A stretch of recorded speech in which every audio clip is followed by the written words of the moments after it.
Why do some students struggle with reading? Why do some students progress steadily in their reading abilities whilst others fall behind? What even is a reading difficulty and how do they occur?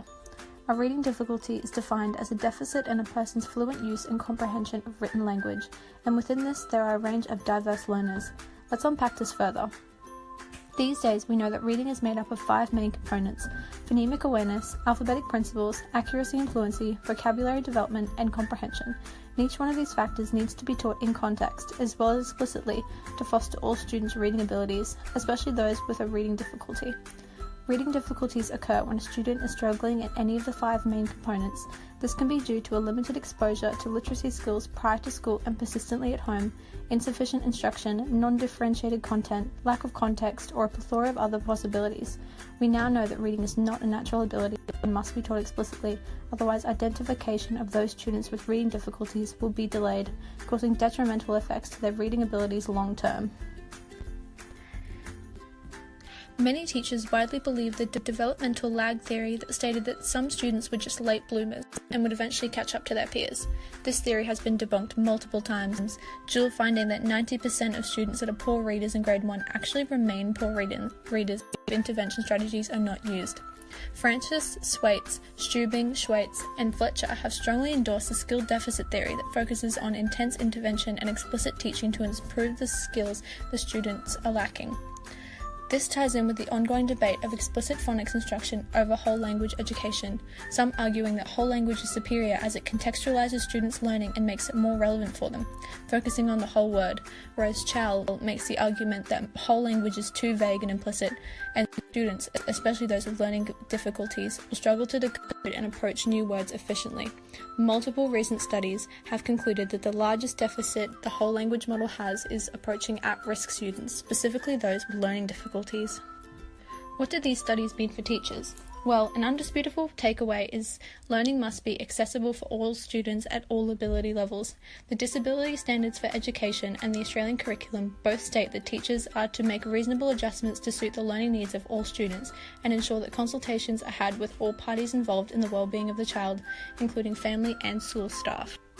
Teachers might notice that a student is struggling with reading as they are disengaging during reading tasks, hesitant to read, struggling to decode, consistently guessing words, making the same spelling errors, skipping words or sentences, consistently poor fluency, and their general mood changes when asked to read. However, it is important to remember that all students with reading difficulties are different. No student will behave exactly the same as the next. There are a multitude of diagnostic tests that can be utilised, such as the test of phonological awareness, the Yop-Singer test of phoneme segmentation, a grapheme subtest, and a letter identification subtest. However, the 2 most common diagnostic tests for identifying students with reading difficulties is the test of letter names and sounds and a measure of phonemic awareness. Testing letter names and sounds has been identified as the best measure of identifying reading difficulties, and the second test gives the administrator an added level of accuracy. The phonemic awareness test should be broken into sound comparison, phoneme segmentation, and phoneme blending. The letter name and sounds should revise all letters and the appropriate level of sound knowledge for the age of the student. These tests are well suited to students in a pre-foundation to Year 2 and are administered formally over the span of a few days, each segment taking roughly 5 minutes. These are typically done in conjunction with the response intervention model, aiding in teachers recognizing which tier the student currently requires and when it is appropriate to intensify their level of intervention.